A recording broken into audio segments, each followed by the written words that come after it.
Nous avons Béatrice derrière la caméra. Voilà. Avec mon assistant. Avec mon Pablito. assistant, C'est Pablito. Moi, je m'appelle Johanna Bley et j'ai le projet de faire une série d'interviews de différentes personnes dans des différents milieux. Et là, aujourd'hui, j'ai le plaisir d'être avec vous dans un milieu du cinéma et surtout d'animation. Du coup, je me trouve ici à Take 5 Studios, c'est ça, non? Oui, Take 5 Productions. C'est ça, Take 5 Productions. Et le studio d'animation, c'est Carbone 14. Ah, c'est ça, c'est Carbone 14. On a une sous-société, on a plusieurs structures, Oui. qui est Take 5 Productions. On a Take 5 Invest, qui monte du tax shelter, qui est une spécificité belge pour financer le film. Et on a Carbone 14, qui est notre studio. Et là, ici, tout de suite, on est où? Carbone 14. Ah, les trois c'est... Les trois sont ici. Ça va déménager bientôt, mais pour le moment, on est ici, oui. Alors, tu pourrais un peu te présenter, dire qui tu es, qu'est-ce que tu fais dans ta vie? Ah, je vais devoir improviser sur base de cette question. Alors, ce que je suis, mon nom est Alan Knoll, je suis producteur chez Take 5. Je ne suis pas le seul. Mon ami et associé Grégory Zaltzman est coproducteur avec moi, copropriétaire de Take 5, et on a la chance de produire des projets assez sympas depuis déjà, alors je dirais, presque 15 ans. Depuis 2009, 2010, la date de naissance de Take 5 est un peu floue, oui. Parce que la structure existait déjà et on a commencé à faire des projets ensemble avant de se dire qu'en fait, ça devenait naturel d'être associés et d'être ensemble sur le projet Take 5. Et donc, on n'a pas décidé un jour que Take 5 existait.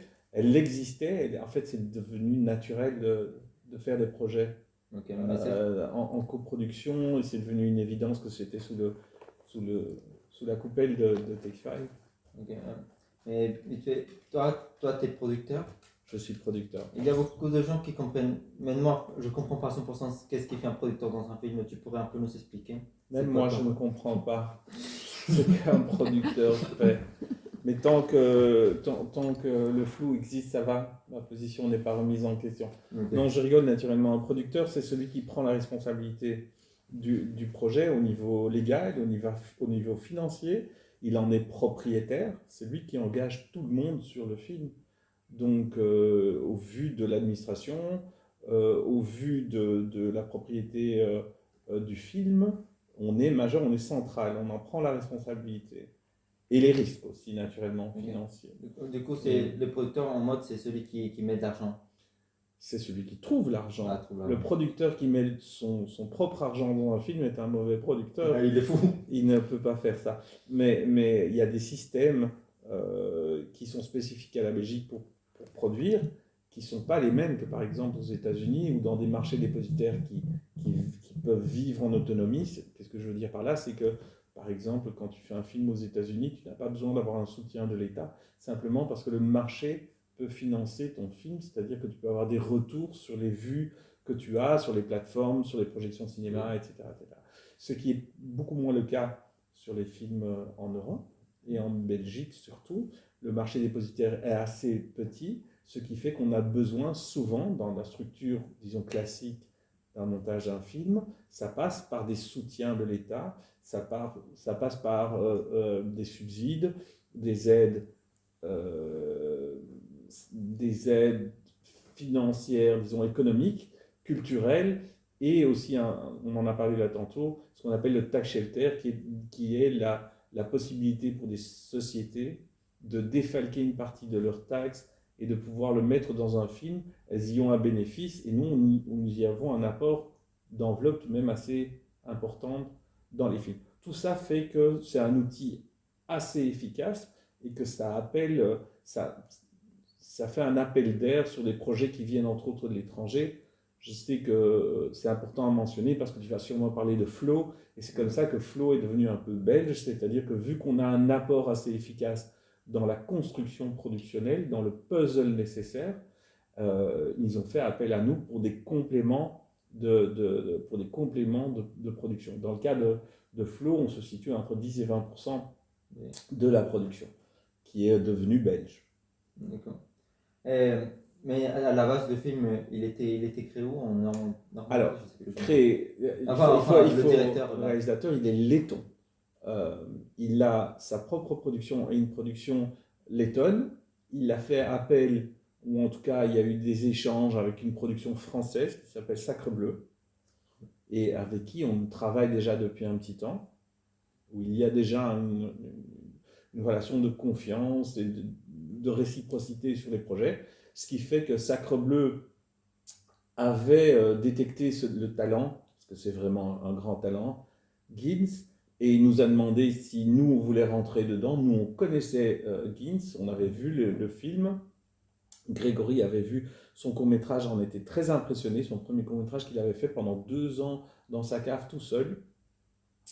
Et il a dit, oui, moi je suis impressionné par le talent de ce gars-là et je rentre dedans. Donc on est rentré assez rapidement dedans, Sacrebleu aussi. Ce qui a fait qu'on a assez rapidement eu une tripartite lettonne, française, belge. Et on n'a pas eu besoin d'aller chercher un autre coproducteur autre part pour monter Flow. Du coup, vous êtes que 3, si j'ai bien compris. On n'est que 3. Sacrebleu, Take 5 Production et Dreamwell.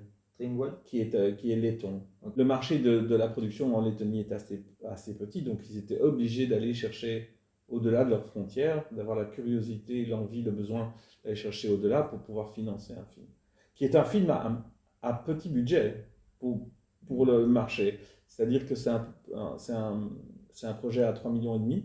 Ouais, et 3,5 millions, ça a l'air beaucoup d'argent, mais dans les animations, c'est considéré comme un petit pousset, comme un tout petit budget. Oui, j'imagine. À titre de comparaison, Flo a fait une énorme carrière avec des prix, des grands prix, et ces prix, naturellement, se font sur base de concours avec une sélection d'un shortlist de projets qui sont en concours, en concurrence. Et en face de nous, on avait des gens comme Pixar, Disney, ce sont des gens qui avaient fait des projets qui étaient en face de nous, qui étaient de l'ordre de 200 millions. Oui, presque 300 millions. La concurrence la plus grande pour Flow, je me rappelle, l'Oscar au Golden Globe, c'était Robot Sauvage. Oui, je me rappelle. Très beau film. Oui, moi aussi j'ai trouvé incroyable. Il est très très beau. On craignait très fort Robot Sauvage, White Robot. Ce sont des budgets qui sont hors normes par rapport aux nôtres. Ce qui est intéressant à noter, c'est vraiment la différence. Donc nous, on a réussi à faire un film pour 3,5 millions. Je crois que les responsables des studios de l'autre côté ont dû se poser la question en disant mais comment est-ce que vous avez réussi à faire ça en 3,5 millions? Et nous, on les regarde un peu en disant on se demande ce qu'on pourrait faire avec 200 millions. Ça semble pour nous tellement improbable. Après, la vérité se situe entre les deux, parce que si on avait eu un peu plus, 1 million, 2 millions de plus, on aurait été probablement plus à l'aise. Par contre, si on avait eu un très très gros budget, je crois que le ton du film aurait peut-être été influencé, et ça, c'eût été dommage. Donc en fait, la difficulté d'avoir un budget plutôt limité, ça nous a obligés à être très juste dans le ton qu'on voulait mettre dans le film. Quand je dis on, je parle surtout du réalisateur qu'il voulait y mettre. Et je crois que cette difficulté est devenue un avantage pour nous. C'est de devenir très créatif, d'avoir vraiment l'imagination nécessaire pour dire voilà, c'est le budget qu'on a, comment on fait pour faire rentrer ça dans cette enveloppe-là. C'est tout de même un pari.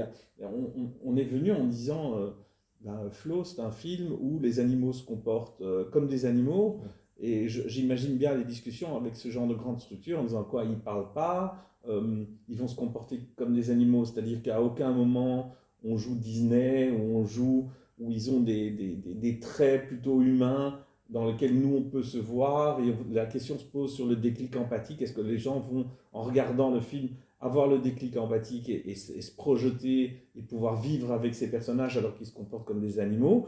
Ces questions se seraient posées. Il y aurait eu beaucoup de gens à qui on aurait dû demander un avis. Ça aurait été, on spécule un peu, mais peut-être et sûrement difficile. Là, vu que les équipes étaient petites, on n'avait pas d'avis à demander à qui que ce soit.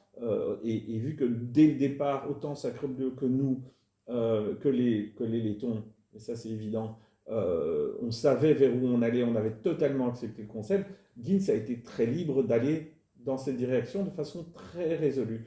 C'est-à-dire, oui, les animaux vont se comporter comme des animaux. Non, il n'y aura pas de dialogue, ils ne parlent pas. Et ça, c'est un pari, ça aurait été peut-être un pari plutôt risqué si on était à beaucoup de gens ou beaucoup de structures à devoir décider sur le devenir du film. Là, étant à moins, on a pu préserver la ligne artistique que Ginz voulait et dans laquelle il s'était projeté. Bon, on va expliquer vite fait. Je vais voir si je me rappelle. C'est un chat qui habitait dans un endroit, non? Et tout d'un coup, il a commencé à pleuvoir, avoir des vagues et des grosses inondations, non? Et du coup, c'est un chat qui essaye de survivre. Mais là, il rencontre d'autres animaux, des lémuriens, un congoisseau, là. Oui, un secrétaire, ça s'appelle. S'il existe vraiment, j'en ai vu un en Afrique, c'est très impressionnant, ça chasse les serpents, ça c'est un secretary bird. Et il existe, c'est pas du tout... On m'a déjà demandé si c'était inventé comme personnage, mais ils existent vraiment, ils sont très particuliers, ils sont très beaux. Moi j'aime bien le choix qui a été fait pour Flo, où c'est des animaux qu'on ne voit pas souvent. C'est des animaux qui déclenchent même la sympathie très très rapidement. Surtout le capybara. Il n'y a pas plus sympathique que le capybara. Il y en a vu différentes ouais, c'est ça. Alors j'ai une anecdote pour le capybara, c'est qu'on a pris les sons des animaux, de leur façon de s'exprimer, et on a fait une trahison, c'est celle du capybara. Parce que le capybara, son cri, sa voix, est un tout petit peu trop haute. En fait, ça colle pas avec le personnage. Donc on a trahi et on a pris les sons naturels d'un bébé chameau pour le capybara. C'est la seule fois où on a trahi le naturel des animaux. Le reste, on est vraiment allé chercher tous les sons que normalement ils expriment. Et on est allé chercher dans des zoos, partout. Ça a été tout de même assez impressionnant. C'est lequel des trois studios qui s'occupait pour le son des animaux? Ah, le son a été fait en partie en Belgique. Ah, c'était... Oui, il y a une grande partie qui était chez nous. Partie de l'animation aussi. Oui. Oui, tout à fait. En fait, là tantôt, tu disais qu'il y a 3 studios, en fait, il y en a 4. C'est-à-dire qu'il y en a un en Lettonie, il y en a 2 en France et un chez nous. C'est comme ça que ça s'est fait. Les 2 de France, ils appartiennent à Sacre-Bleu? C'est Sacre-Bleu, sous la responsabilité de Sacre-Bleu. Ah, ok, ça va, ils sont du coup de studio là-bas. Oui. Alors. Parfois, tu as en interne un studio, ou parfois, tu fais appel à un studio qui devient sous-traitance. Toute une chaîne, en fait, de responsabilité, un film.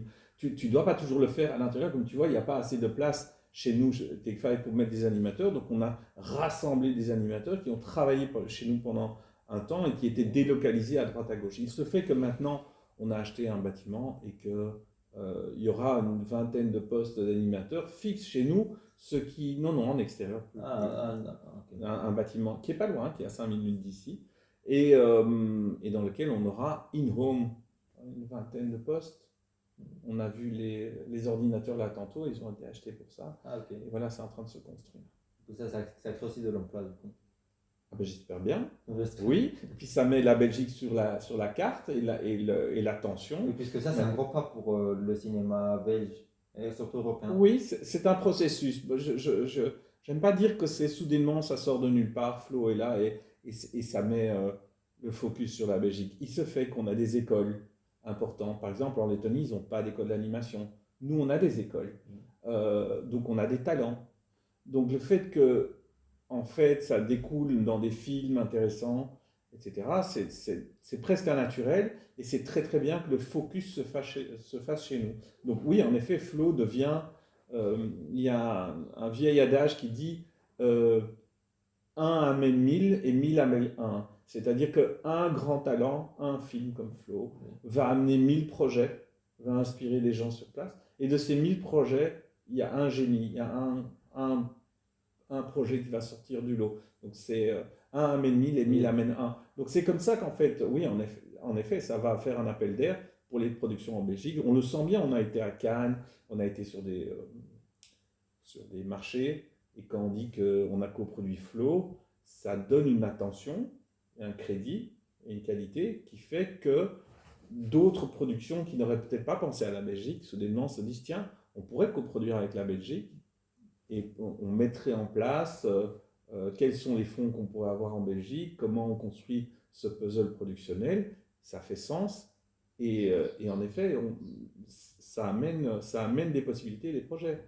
Oui, c'est évident. On espère bien. J'ai une question. Bon, je crois que c'est démenti, mais sur Internet, il y a beaucoup la rumeur que Flow a été créé dans un petit studio avec 7 personnes pendant 8 mois, il me semble, c'est ça. C'est vrai ou pas? Oui, enfin, l'équipe est plus grande que ça. Oui. Mais en effet, c'est des petites équipes avec, en effet, 7, 8, 9, 10 personnes dans une cave, tu as dit, c'est ça que mais oui, dans des endroits qu'on n'imagine pas comme étant des studios, qui sont des espaces qu'on a phagocytés, qu'on a pris, qu'on s'est appropriés, dans lesquels ont été installés des ordinateurs où des gens pendant, oui, en effet, 10 personnes travaillaient pendant des mois et des mois. Oui. Et on n'est pas, comme on dit, une armée mexicaine, c'est une vieille expression, une armée mexicaine que pourraient avoir les studios comme Pixar ou Disney, c'est-à-dire avoir une armée mexicaine, c'est avoir des milliers et des milliers de gens qui travaillent pour quelque chose qui aurait demandé peut-être moins de monde. Voilà. J'ai une question. Toi, du moment où tu as commencé à travailler sur le film au moment où il est sorti, ça a pris combien de temps? Nous, 3 ans. 3 ans. Le réalisateur, 6 ans. 6 ans depuis 2018. Plus ou moins, oui. Tu calcules plus vite que moi. Et du coup, on peut vite fait parler du grand succès qu'a eu Flow. C'était quoi les différents prix qui sont gagnés? Alors, la liste va être longue. Parce que on a dit une heure. Flow a gagné 80 prix. Okay. Donc ça, on en est très fiers, 80 prix. Alors, on m'a demandé si c'était un record. Alors, je ne sais pas.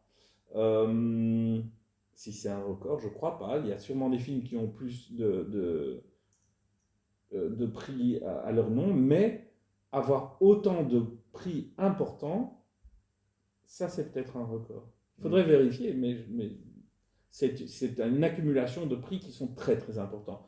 On a été sélectionné à Cannes, on a gagné 4 prix à Annecy. 4 prix à Annecy, c'est énorme, c'est comme ça que ça a commencé. Annecy étant le plus grand festival d'animation d'Europe, voire du monde. Et c'est dans quel pays? En France. Ah, c'est en France? Donc, Cannes. Non, Annecy. On a été sélectionné à Cannes et on était après à Annecy, on a gagné 4 prix. Ce qui est énorme. Et Annecy, c'est très important dans le métier. À partir de là, on a commencé à se dire que the sky is the limit. Le film avait une carrière, aurait sûrement une carrière au cinéma, sûrement une carrière dans les festivals. Et ça a été le cas. On a gagné, alors il faudrait que je réfléchisse un peu, mais on a gagné le prix des critiques à New York. Ça, pour moi, c'était énorme. On a gagné le Golden Globe, le César. En fin de course, on a gagné l'Oscar. Et plus haut que ça, on ne peut pas, mais plus haut que le César. Voilà, c'est pas l'Oscar, mais ça en est la représentation. On fait semblant que c'est lui. Mais il a été envoyé par l'Académie ou c'est... On est allé le chercher. Vraiment? Oui, désolé, mais je ne l'ai pas ici. Mais il est genre 3 fois plus grand. Il fait 3,2 kg. Il est tout de même assez impressionnant. Oui, j'ai vu la photo du réalisateur avec voilà. Et il est en Belgique. On en a 3. Il y en a un qui est allé en Lettonie. Il y en a un qui était en France et un autre en Belgique. Ah, mais vous êtes allé à la cérémonie de l'Oscar? Grégory, mon associé, est allé à la cérémonie. Il était sur scène. Il a reçu un grand moment de gloire. Et un peu surréaliste. Tu le vis comme un rêve. Oui, en fait. Donc, oui, l'Oscar est en Belgique. Si je ne me trompe pas, c'est le seul existant en Belgique. Celui-là. Non, le vrai. Le vrai. Ça, c'est un faux. Évidemment, on en est fiers. On ne peut pas l'être autrement. Mais c'est une très, très, très belle aventure. Et en effet, je crois que le film touche tout le monde et à ce même effet. Donc, une fois qu'il y a des gros festivals qui se sont intéressés, je ne crois pas que les autres festivals ont copié, mais en fait, c'est sous le spotlight, donc ils l'ont vu et ils l'ont apprécié, je crois, à sa juste valeur. C'est un très beau film.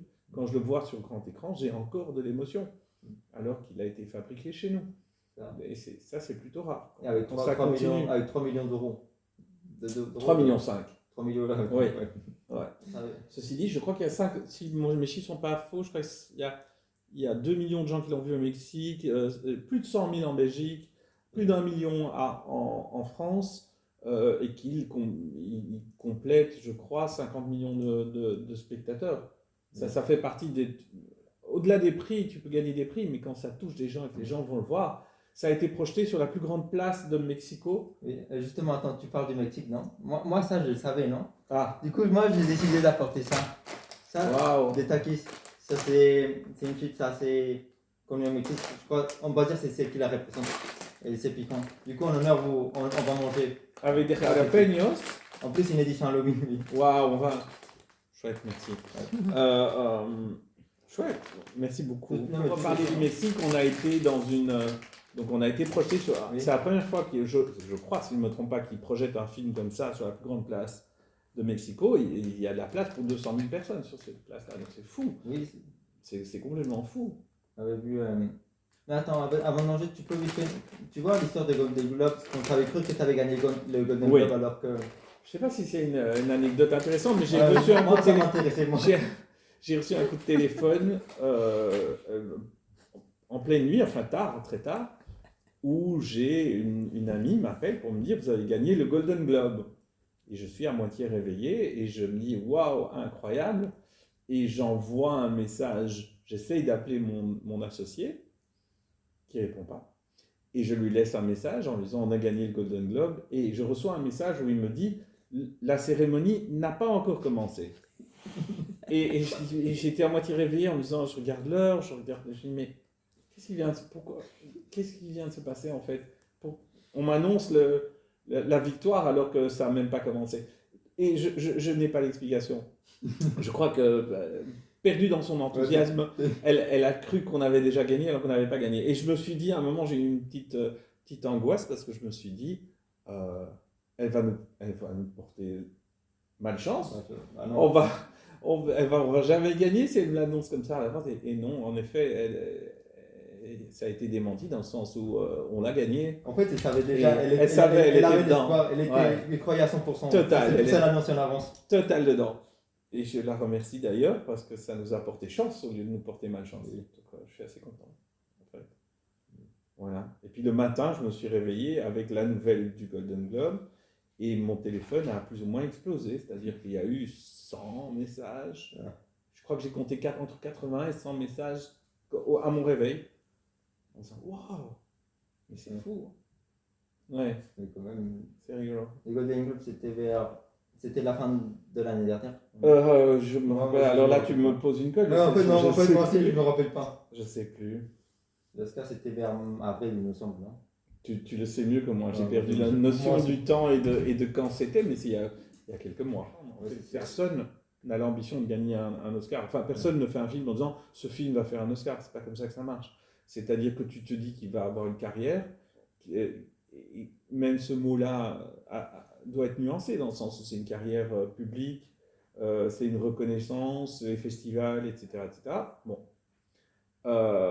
Quand tout s'aligne et qu'elle accumule toutes ces qualités-là, soudainement, ça prend une dimension presque magique qui ne s'explique pas, en fait.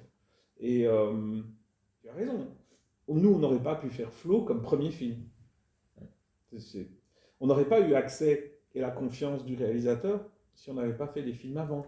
La même chose dans la relation qu'on a avec notre coproducteur français, c'est parce qu'on a fait plusieurs films avant avec lui, qui fait que pour lui c'était une évidence. Il y avait déjà une zone de confiance dans laquelle on a pu élaborer et évoquer le fait de faire Flow ensemble. Sinon il n'y aurait pas. C'est évident, tu n'arrives jamais à produire quelque chose comme ça si tu n'as rien produit avant. Oui. C'est un procès dans la vie, non? Ouais, c'est un processus, c'est des petites touches. Tu fais des courts-métrages, tu testes des projets, tu rentres des dossiers au centre du cinéma, on a la confiance. C'est qui s'en charge de la distribution? C'est aussi le Alors au début, on a essayé de distribuer des courts-métrages, quelle blague.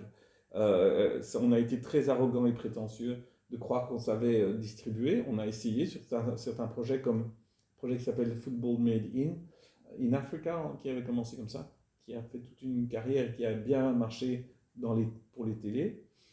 Mais distribuer, vendeur et distributeur, c'est un métier. C'est aussi 15 ans de relations, de construction, de connaissance du marché, des gens qui représentent quelle boîte, à qui tu peux parler. Donc, c'est des gens que tu connais et dont tu as la confiance. Et donc, ça te permet de leur présenter en disant, voilà, j'ai ce projet, etc. Donc, en fait, c'est le même processus. Tu as besoin d'une carrière, de relations. Et ici, dans le territoire belge, c'est qui la compagnie, si on appelle ça comme ça, qui a distribué le film? Ah, ça c'est.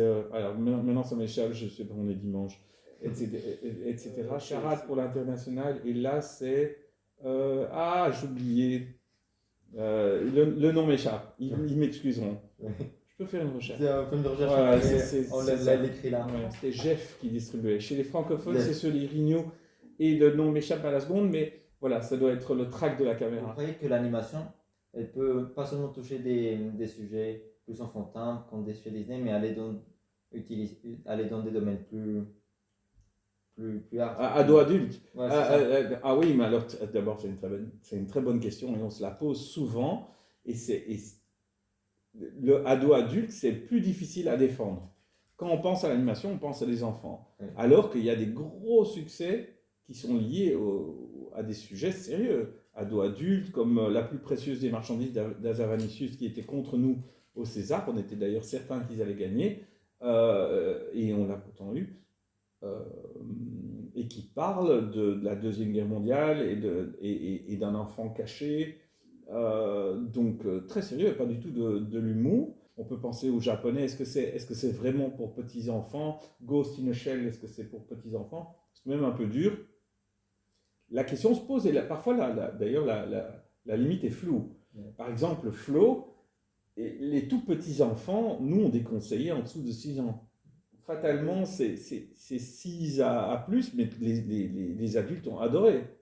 Vu que c'est pas les enfants qui votent pour les festivals. Donc c'est bien des adultes qui ont aimé et qui ont voté pour. Caricatural ce que je viens de dire. Mais globalement, quand je dis que la limite est floue, c'est-à-dire qu'on avait des enfants qui avaient 6 ans et moins. Alors la plupart étaient au bord de leur chaise en train de regarder, comme ça, avec la bouche ouverte, totalement pris par le film et l'histoire. Et on a eu quelques enfants qui ont été très émus et qui ont pleuré. Les parents ont dû sortir du cinéma parce qu'ils étaient trop impressionnés. Ça, c'est quand... au-dessus de 6, ça ne nous est pas arrivé, je crois, mais en dessous, ça c'est arrivé. Et donc, il y a, selon moi, toute la place pour des récits ados, adultes, et voire totalement adultes. Je crois qu'on est tous issus de ça. De croire que les adultes se sont coupés de leur part d'enfants totalement et qu'ils ne sont plus intéressés à ce qu'ils étaient intéressés avant, je crois que c'était une faute, je crois que ce n'était pas juste. On est tous encore baignés de ce qu'on a vu quand on était jeune. Toi, tu es plus jeune que moi.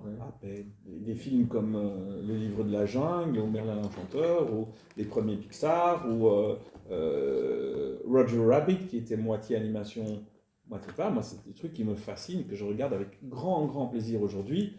Quand je tombe sur un Pixar aujourd'hui, j'aime le regarder. Les Mignons, moi, ça me fait marrer, j'adore. Donc, c'est avec grand, grand plaisir. Donc, quand on catégorise comme ça, c'est nécessaire parce que dans le métier, il faut bien se faire des idées et avoir des limites ou alors se créer une stratégie à partir des strates d'âge.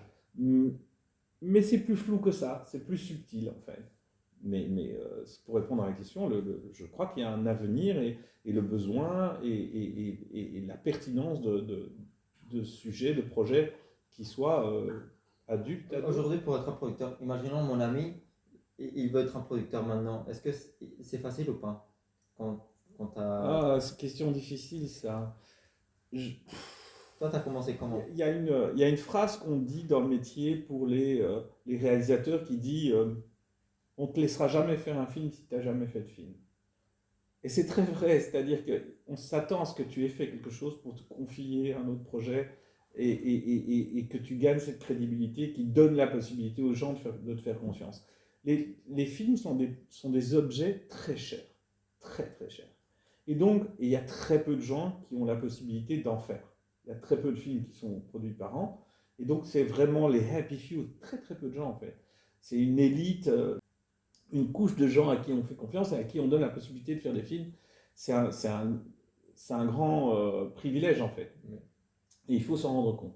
Donc, je crois que c'est la même chose pour les producteurs. Les producteurs aussi, on ne va pas te confier des films si tu n'as pas fait de film. Donc, il faut à un moment la possibilité de casser cette logique-là. Nous, autant Grégory que moi, on a travaillé pour d'autres longtemps. Dans les chefs de poste, directeurs de prod, assistants, on a un peu fait tout en fait. Et à partir d'un moment, il y a des projets, tu es dans le milieu, tu entends des projets, tu te dis tiens, je vais essayer de produire ça. Tu commences par des courts-métrages, par des projets qui sont à ta portée. Une fois que tu as fait ça, tu as peut-être gagné des prix, ça a été reconnu, et ben alors on va te laisser faire un deuxième.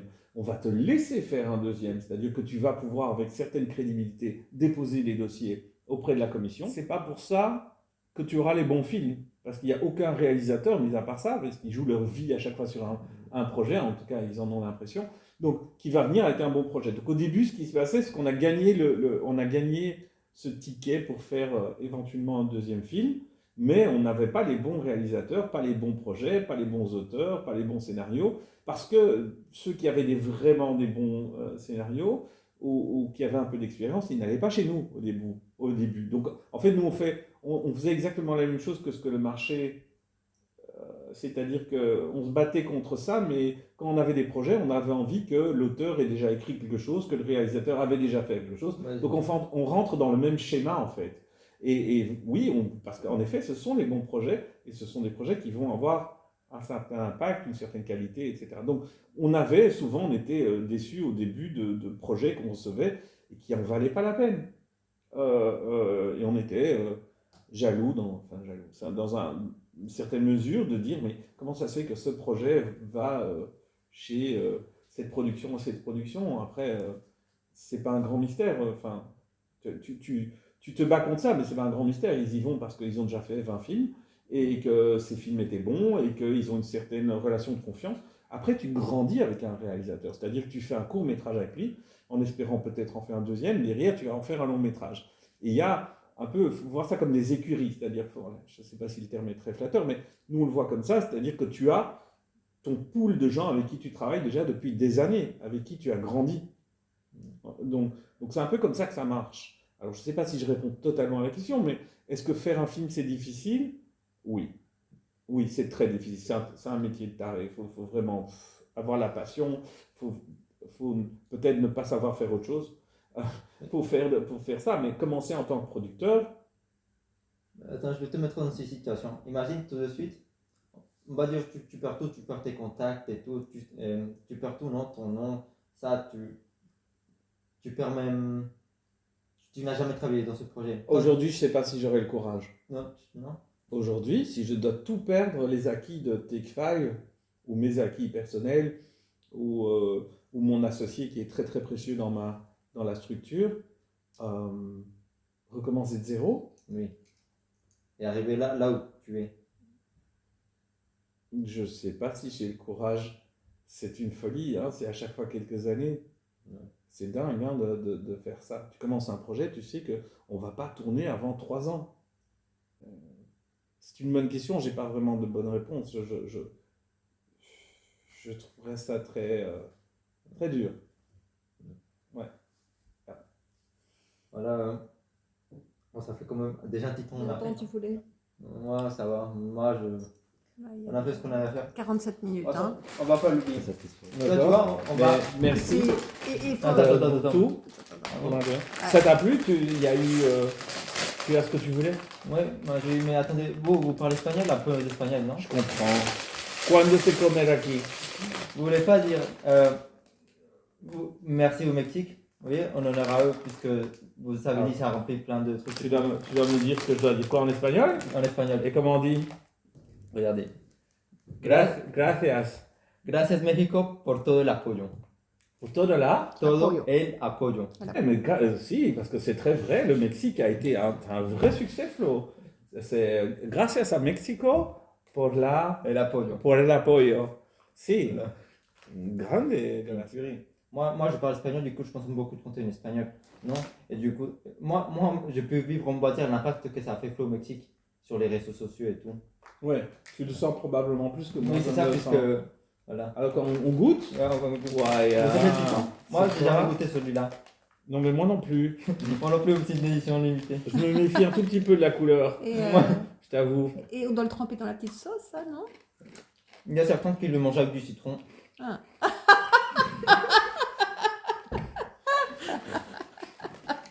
C'est particulier.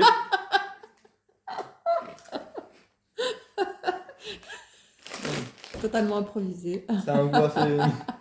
Je me sacrifie pour l'art. Et le Mexique. Pour le Mexique. Et el Mexico. Viva el Mexico. Ah, ya, ándale. Attendez, vous vous rappelez, j'ai mis quelque chose au frigo. Ah, si. Racontez quelque chose vite fait à la caméra pendant que je reviens. Qu'est-ce que je racontais à la Ah caméra bah ouais. On m'a forcé à manger ça. Le sacrifice pour l'art. Takizang. C'est ça. C'est la représentation concrète du sacrifice. Et édition Halloween. Ouais. Ouais. Ouais. Mais clairement, c'est pas mauvais. Ah. Je suis sûr. Mais c'est particulier. C'est vert, c'est carrément bleu. Hein. En vrai, Ouais. tu peux le mélanger avec du C'est du wasabi peut-être, non? Ça dit quelque Un chose, peu c'est ça? genre wasabi. Les tote bags de Flo. J'adore. Que vous m'avez donné la dernière fois. Il y en a très très peu. C'est très très privilégié d'avoir ça. Du coup, oui, vous m'avez donné un cadeau. C'est ça comme cadeau, mais moi à l'intérieur, je voulais vous donner aussi un cadeau. Ça, c'est pas bon. Ça se mange. Ça se mange? C'était là, Los Mangos, Ouais. qui est un local colombien. Non. Qui est un local colombien à Avenue Chachal. Bah, qui vous offre ça. Ah, c'est un peu découlé. Attendez. C'est un peu Un peu coulé. coulé. Un peu couplé, attendez, on va. Mais Retourne à la papier cuisine. On va. C'est ça. Mets le papier en dessous. Et c'est quoi? C'est une salade de fruits. Ah, c'est génial. C'est là, Los Mangos. Du coup, c'est eux qui vous l'offrent. Ah, c'est gentil C'est comme ça. tout. Normalement, il y a des glaces et tout, mais pour que ça fonde pas, on enlève les glaces. Mais c'est colombien, c'est une salade de fruits colombienne. C'est assez bon, il y a du fromage. Particulier, hein? Avec Du la fromage salade dedans. de fruits Il y a- particulier, on va goûter ça. On met beaucoup de fromage. On va goûter ça. Tu veux qu'on goûte ça maintenant ou je mets ça de côté? Allez, On non, va honnêtement, goûter maintenant, hein? on le goûte maintenant. On Ok. fait la fête, Alors, va chercher. En fait c'est terrible, mais en même temps addictif. Donc, on mange. Je continue à manger ce truc. Vous a cliqué. Ouais.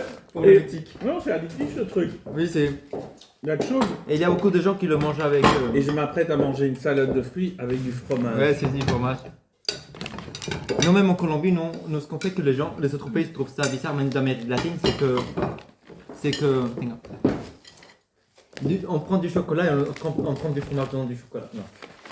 Si. Fromage chocolat. Chocolat, ça fond. Ou parfois on met une cuillère le fromage et ça fond et c'est. Moi, je mange une banane avec du fromage. Ah oui, Ah, j'aime bien. au four. Non? Ah, comme ça. Ouais. J'aime bien. Ça, c'est peut-être particulier. C'est Oh, c'est bon. Tu sers? Je sers, Ouais, puis ok. tu sers. Oula. Alors, Quoi ce truc? bien. Salade de fruits, c'est ça? Avec? Ouais. C'est une salade de fruits, une salade de frutas. Que du fruit, que des fruits. Il y a peu de leche Très condensée. particulier. C'est de plus en plus particulier. Déjà, le premier truc, c'est. Voilà. Voilà. L'expérience culinaire. Hein. Tout à fait.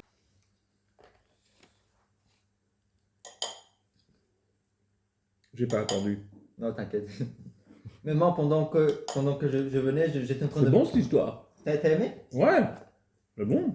Moi, pendant que je venais, je me demandais est-ce que je vais vraiment lui garder ou je vais tout manger?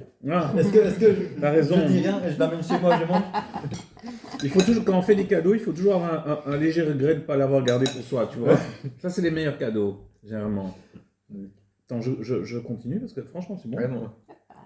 J'ai des fourchettes pour Pablo. Ah, mais non, il y en a. J'avais apporté 4.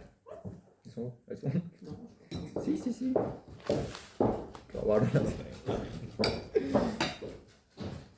Vous aimez? Ouais, c'est pas mal. Franchement. Comme ça, à première vue, je sais pas si j'aurais touché, mais là, plutôt bon, hein. Ah oui, je sens le fromage. Ouais, C'est particulier. Oui. Mais il y a beaucoup de gens qui n'aiment pas. Mhm. Oula, là je suis en train de... Je me sers, ça va? Il est à vous.